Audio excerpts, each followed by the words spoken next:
Welcome back, everybody. It's Zach here, bringing you guys another fantasy football video. And this one, I'll be going over my first video for the week season, going over starts and sits. Super excited. Football's back here. I'm recording this on Wednesday night, so the day before we get our first Thursday night football game. Super excited here. I'll be doing these every single week here. So every single week, I'll go through every game that we're going to witness in that week, and I'll probably split it into two videos just so the videos don't get super long. But I'll get one out to you guys Wednesday nights. That way, you guys will make sure we get the Thursday night game lumped into there. So the first 8 games of the week. That's what we'll go over today, and then when you guys get the next video on Friday, that one will be where we'll go over all of the other 2 games, so we'll have the 8 other games in that video as well. So if there's any players or anything I didn't mention, stay tuned for the video. If you want an answer before then, feel free to let me know in the comments below. I'll be happy to give you guys some start-sit decisions within there as well. So yeah, this is super fun. I'm super stoked for football. It's going to be a really fun season. We finally made it, and I just can't wait. So as always, if you guys do have any specific start-sit questions, let me know in the comments below. I'll do my best to give you guys my best opinion, what I would do personally. Definitely helps if you guys give me at least your scoring format as well, so let me know if it's half PPR, full, or non-PPR. That way I can just make sure that I'm giving you guys the most educated opinion there. But super excited. We get Chiefs-Ravens tomorrow, and then we get a full weekend of just really great football. So super stoked, and yeah, just can't wait. So yeah, let's get into it here. Starting things off with Thursday Night Football here, the first game of the NFL season. We're going to have Ravens at Chiefs, so football's back, baby. We made it. I'm super stoked for all that. And I think it's going to be a really good game. We've got a 46.5 point over-under right here, so Vegas and the betting markets are expecting a pretty high total here. Not exactly the highest total of the week, but certainly up there. It's going to be a high-scoring game here by all metrics and understanding. It's a good projection to have here. And I think that means we're probably just starting all of the regulars here. So we're going to start both quarterbacks, obviously Lamar and Patrick Mahomes. You drafted them to be your quarterback 1, and you drafted them to start pretty much regardless of matchups throughout the entire course of the season. Same thing can be said for the tight ends here, Mark Andrews and Travis Kelce. You're definitely starting both of those guys. We should be in line for a really fun season for all these guys, and especially as long as Andrews and Kelce can stay healthy, they're going to be in your lineups this season. As far as the receivers go, I think that Rashee Rice and Zay Flowers are really similar molds here. I think they're both like high-end flex plays, high-end wide receiver 3 tier kind of guys. They obviously get more valuable in full PPR and less valuable in like non-PPR and half PPR just because the majority of their touches, at least last season, were sort of manufactured close to the line of scrimmage here. It'll be interesting to see if Zay Flowers or Rashee Rice are used a little bit more downfield, maybe used a little bit in the middle of the field a little bit more. So it'll be interesting to see what happens there. But I think you're probably playing both of those guys, and of course, I totally get it. You want to play players in this game because it's the first game of the season. You want to have a horse in the race. So I think in general, you're probably starting both of those guys just because it's going to be fun to have someone to root for, and they're good plays anyway this week. At the running back position, Derrick Henry and Isaiah Pacheco, both are obviously going to be in lineups here. It will be interesting to see what happens with Samaje Perine. Just going to be something to keep an eye on in terms of the splits, who's on the field and passing downs and stuff for the Chiefs. But regardless, you're still starting Pacheco. The only real question mark for me here is going to be Xavier Worthy. We know that Marquise Brown's not going to start this week, so it makes Xavier Worthy an interesting flex play. He's a really boomer bust option. He could certainly put out a 0 for you. It's his first NFL game.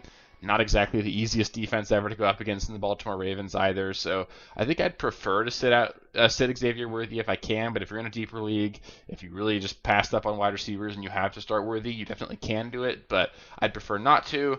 And the one other thing I'll keep in mind here, just keep an eye on how involved Isaiah Likely is right now or this week. There's going to be a lot of reports, there have been a lot of reports stating that he could potentially be the number 3 option in this passing game behind obviously Andrews and Zay Flowers. If that's the case, we could see a scenario where even Likely ends up being in the streaming consideration over the course of the season. Same thing can kind of be said for Bateman, but he keeps getting a bunch of hype every single season and then falling flat on his face. So I'm not really in on Bateman, but we'll give him a shot. We got to keep an eye on him as well this year. Next up, we got a Friday night football game in Brazil between the Packers and the Eagles. I could certainly get used to more Friday night football. I was super excited for this. It's going to be really fun to get football 2 nights in a row. And I really do fully expect this game to be a shootout. There is always the possibility with these international games, you've got jet lag. These teams have to fly. I believe it's a 9-hour flight for these teams, more even for the Packers. Obviously, there could be some jet lag here. We do sometimes see duds early on in the season. And when you couple that with, obviously, the travel, there is the potential for a bit of letdown here. But I think regardless, you're going to start all the guys that you drafted to start, Jalen Hurts and Jordan Love, both in a really high over-under game, 48.5 point total. We're definitely starting both of those guys along with Josh Jacobs and Saquon Barkley. I think both of those guys are top 10 plays this week. Jacobs especially should just have all of the work in this offense. You got Emmanuel Wilson banged up, A.J. Dillon's out for the year, Marshawn Lloyd's likely not to suit up this week. Josh Jacobs is probably going to get 25 to 30 touches this week, and you're just definitely starting both of those guys. For the Eagles, A.J. Brown, Devonta Smith, both of them need to be in their lineups. Again, this game could be a shootout, and I don't want to miss out on either one of those guys. You're certainly playing them. For the Packers wide receivers, it's a little bit more interesting. I'm pretty confident that there will be points scored by this wide receiver core. I don't really know, honestly, which ones of them are going to be the fantasy relevant ones, so it's really tough to trust any of them week one. If I had to play any Packer wide receiver in week one, I think I would go with Christian Watson. Just bank on that big play there. As long as he's healthy, I sort of think he is the wide receiver one in the offense, and he's healthy right now. So Christian Watson is certainly a strong option. If you need him, he's like a flex play for me. Jaden Reed, another lower tier flex play, more valuable in PPR formats. It'll be interesting to see if they use him out of the backfield and stuff too with all the injuries they have there.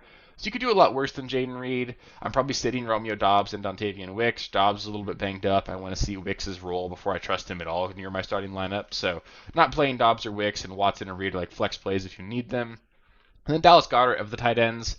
He's the only tight end in this game I'd consider starting. He's a low-end option for me. Probably like right around that fringe top 10 category. Someone that you can consider playing, but not someone that I'd be super stoked to play if I had to. Next up, we've got a bit of a letdown of a game. Not necessarily a letdown, it's still football. Still super excited to see this, but I don't think there's going to be a whole lot of scoring and not a whole lot of fantasy relevance in this game between the Panthers and the Saints. For the Panthers, Chuba Hubbard, he's a low-end RB2 for me. If you went 0 RB, if you're starting him and Jerome Ford this week, you could do worse. You can certainly play him if you need to, but I'm a little bit concerned that Miles Sanders might just be annoyingly involved here. Chuba should still be the lead guy, but there were some reports from just an interview with Dave Canales earlier this week, just saying that he's been really impressed with Miles Sanders, saying that he's a guy that's really emerged as a leader in that locker room, and that doesn't necessarily mean anything. Obviously, he's going to talk up his players, but just having any sort of question mark regarding the workload for Chuba, and we obviously don't think he's a super talented guy. This isn't a super great offense, and the Saints do historically have a pretty good run defense as well, so I'd look elsewhere than Chuba this week, but if you need him, I get why you'd be starting him. Outside of that, for the Panthers, Deontay Johnson is really the only other guy I'd look at. I think he's a solid wide receiver 3, especially in full PPR. If you're in non-PPR or half PPR, he gets a bit of a knockdown there, but I think he'll be targeted enough that I'm probably playing Deontay in any league. I need to start at least 3 wide receivers. For the Saints, Chris Olave, Alvin Kamara, they're both auto starts for me. I'm not going to look anywhere else. I don't think Rashid Shaheed really should be in lineups. He's obviously got some upside as a flex if you need him. If your league rewards kick return yardage or something like that, could look there for Shaheed. But in general, I think it's just Olave and Kamara. And then at the tight end position, I think Taysom Hill could be a really great streaming option as well if your league allows that. This should be a game where the Saints are winning pretty handily. I could see Taysom Hill scoring a touchdown, a goal line touchdown this week. Should be involved. He will be a Swiss Army knife. They need him. They don't have enough weapons to really not utilize him out of the backfield as a tight end. He might throw a couple passes as well. I think Taysom Hill is a pretty solid streaming option. I would start him over Dallas Goedert if that's like the area you want to look at. So I think Taysom Hill is in line for a pretty solid week here in week 1. Next up, we've got a decently fun game here. We've got the Vikings at the Giants. As far as the wide receivers go, Justin Jefferson and Malik Neighbors, they're both going to be must-starts for me. They're both too talented. I know we've got a lot of question marks surrounding the quarterback play, but there's just no way I'm benching either one of them. You spent up to get either one of them on your roster, especially with Jefferson. Nothing about this matchup scares me. You're absolutely starting both of those guys. At the running back position, I think both Aaron Jones and Devin Singletary, really similar plays for me this week, both like low-end running back options. I do prefer Aaron Jones to Devin Singletary this week, but I also sort of think that Devin Singletary might just end up being a workhorse back in this offense.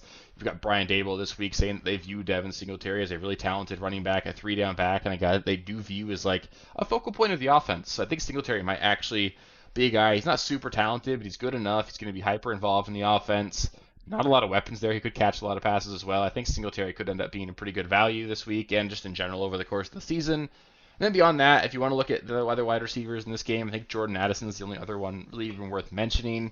He's a really low-end wide receiver option for me. I need to see how this offense in Minnesota plays out with Sam Darnold before I even consider trusting Jordan Addison. I hope you have better options in your wide receiver room than him. I get it if you need to go there. Obviously, you could do a lot worse, but in general, I don't want to play the wide receiver 2 for Sam Darnold until I see that Sam Darnold in this offense is performing at a high level. So I'd look elsewhere than Addison this week. Next up, we've got the Patriots at the Bengals. For the Patriots, Ramondre Stevenson is probably the only one that I'm considering starting this week. I'd give him like a low-end RB2 status, obviously, with a bit of a lean towards being more valuable in PPR formats. Outside of that, I do think that we can keep an eye on the Patriots wide receivers. I'm really interested to see how that wide receiver room shakes out. I think Jalen Polk has got the talent and the upside to potentially be fantasy relevant over the course of the season. And I do think that somebody in this Patriots offense will end up being valuable especially over the back half of the year. So if we can identify who that's going to be earlier, that's obviously going to be valuable for us. So let's just keep an eye on that. Don't start any of them though, but I do think Jalen Polk's a really great waiver ad right now if you want to do that before this week, because if he goes out and runs 90% of the routes and is hyper involved, I think he's going to end up being a popular waiver ad next week. For the Patriots as well, Hunter Henry, a desperation streaming option if you need to go there. I would prefer to start Taysom Hill over him, so if you want to use him as like the Mendoza line here for the tight ends, I don't think Hunter Henry is a great option, but if you need to, you could certainly do worse. For the Bengals, we're starting the usuals: Joe Burrow, Jamar Chase, T. Higgins. They need to be in your lineups for sure. I don't exactly expect a high-scoring game in this one, so I do think that you might be disappointed in at least one of those wide receivers. This is in a game where I expect the Bengals to need to score a lot of points to win. I don't think the Patriots are going to put up more than maybe 17 points in this one. So I wouldn't be super stoked about it. This isn't a game where I'd be expecting a massive total out of the Patriots or the Bengals, so don't expect either one of these guys to win your week. And if you happen to draft two quarterbacks, you could look elsewhere than Joe Burrow, but you're probably not doing that. Jamar Chase has got to be in your lineup despite the holdout. It sounds like he's going to play, and I'd be shocked if you have better options there, so you're playing him. And then T. Higgins, I guess it's possible that you have better options than him, so he's not an auto start, but I'm excited about T. Higgins this season. He's had a lot more chemistry and practice with Joe Burrow this offseason than Jamar Chase. I think Higgins could be in line for a really good start to the season. And outside of that, for the Bengals, I think Zach Moss, he's a running back that you can start as a low-end running back too. Not super stoked about it, but he is the clear RB1 in this depth chart. They've got Chase Brown slotted to be returning kickoffs, which is not surprising at all. I like that for Chase Brown, actually, especially if you're in a league that rewards kickoff return yardage, which is, I think, something that people should be doing. I reward 25 or a point for every 25 yards in my home league. But regardless, I think Zach Moss, he's a touchdown-dependent RB2. Don't love that, but you can play him if you need to. Last thing I'll mention about the Bengals, keep an eye on Mike Gesicki. He's the new tight end there in Cincinnati. It's possible that he ends up emerging as the number 3 target in this offense, and if that were to happen, he could be pretty fantasy relevant. We've seen him be relevant in the past. We know he's a good player, so just keep an eye on Gesicki to see what happens there, but you don't need to play him, obviously, by any means.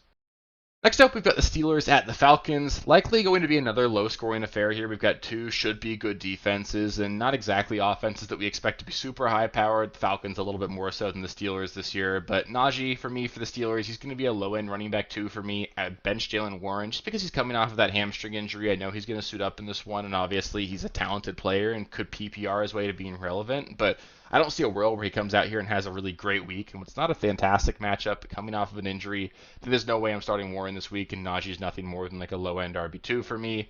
So really for the Steelers, I think George Pickens is the only Steeler you should be excited to start. Not listed here, but Pat Freiermuth, if you need to stream a tight end, you could look at him. I would prefer Taysom Hill than Pat Freiermuth this week, so again, he doesn't necessarily pass that Taysom Hill test there, but should be the number 2 target in the Steelers offense if they are surprising at all and end up being better than we expect them to be. I think Freiermuth could be a decent streamer for us over the course of the season, so at least keep an eye on that for Freiermuth.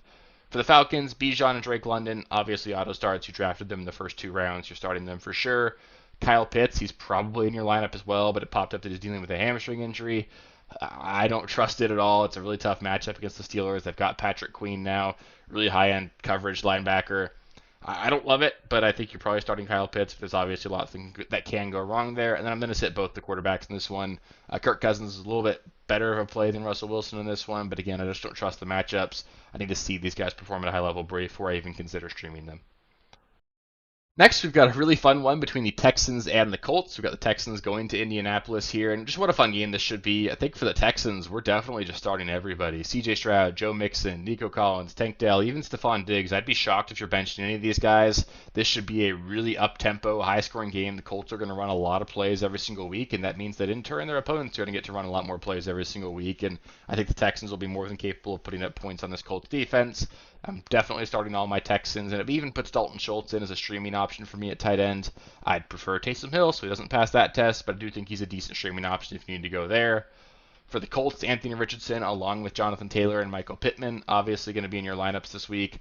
Richardson, we saw put up like 18 fantasy points on 18 snaps the last time we saw him against the Texans. The upside is there, obviously, for Richardson. You took him early enough that you're probably starting him. There's no way you're looking elsewhere there. And then Pittman, it's going to PPR his way to being relevant. Jonathan Taylor's a stud. You're starting those guys. Outside of that, for Indianapolis, I'm not going to look at any of the tight ends and the other wide receivers. I'll just keep an eye on both Josh Downs and A.D. Mitchell. Both talented players. I don't know exactly how this wide receiver room is going to shake out, but if either one of them emerges as like a clear number 2 in what should be a really high volume, up-tempo offense, I think one of those guys could be relevant in the season. So just keep an eye on it. Keep an eye on the snap shares. If we see A.D. Mitchell as the clear number 2, Downs operating in 3 wide receiver sets only, I think A.D. Mitchell's talented enough to get it done, but I know Josh Downs had a really quality rookie season last year as well. So I like both of them. Just want to keep an eye on them, even though I'm obviously not starting either one this week. Next, we've got the Cardinals at the Bills, and this honestly might be the game that I am the most excited for this week. The Cardinals, they're set up really nicely for a great game script here. We've got Matt Milano, starting linebacker for the Bills. He's going to miss this game with a torn bicep, probably going to miss the first several months of the season, to be honest. But that makes Kyler, James Conner, Trey McBride, Marvin Harrison all absolutely locks to be in my lineup this week. I think this could be a really high-scoring affair. Keep an eye out on Michael Wilson and even Greg Dortch. I'm probably not starting either one of them, but if you're doing DFS, I think they're decent plays. Somebody else in this passing game is probably going to step up in what should be a really high-scoring game, and I lean on it being Michael Wilson. I think he's a good player. Going into year 2, I think we could see him level up, and he should be the clear wide receiver 2 in this offense while Zay Jones is suspended. So keep an eye on that. I'm not starting either one of them, but it'll be fun to see how that plays out in the wide receiver room there. For the Bills, Josh Allen, James Cook, and Dalton Kincaid, they're obviously going to be auto starts for us. There's no way you're looking anywhere else for those guys. The wide receiver position, I would sit all of the wide receivers for the Bills. I'm sure there will be value from some of them at some point this week. Curtis Samuel, been dealing with a turf toe injury. He should play, but I'm hesitant to play already injured players in week 1. Keon Coleman's currently listed behind Mac Hollins in the depth chart. Now, that necessarily means a lot. I know he's a rookie, but there's no way I'm trusting that in week 1. So if I had to play a single Bill wide receiver, it would be Khalil Shakir, but I'd really prefer to look elsewhere. Again, maybe in a better DFS play than anything else, and just want to see how that shakes out because there's going to be value at that position group for us this season. The sooner we can figure out who that's going to come from, the more equipped we're going to be to really set ourselves up for success the rest of the way. So that'll do it for the starts and sits video, the first one of the season. Up next, so on Friday, you guys will get the remaining 8 games. Super exciting for that. You guys should be able to look forward to that. It's going to continue putting out videos like this every single week, so we'll do this every single week on top of waiver videos, trade videos, all sorts of stuff. There's going to be 4 videos a week the entire course of the regular season, along with a live stream every Sunday morning where I answer your start-sit questions there, so stay tuned for that as well this Sunday morning. Just super stoked for football. I'm really glad we made it. It's going to be a lot of fun. And as always, if you guys do have any specific comments or questions, let me know in the comments below. I love helping you guys get your lineup set. That way you can blame me if things go wrong instead of blaming yourself. And it just should be a lot of fun. I really love interacting with you guys and all that. And it should be a really fun first week. And looking forward to making part 2 of this. So yeah, appreciate you guys. It's going to be a lot of fun. And we're just getting started this season. So yeah, appreciate you all. And I'll catch you with the next one. Peace. Thank you guys for watching. If you haven't already, please be sure to subscribe to the channel, like the video, check out these other videos here if you haven't. If you want more content, please feel free to follow me on Twitter at RealSteelFFB. I'll be more active on there as the season goes on. Thanks. Catch you later.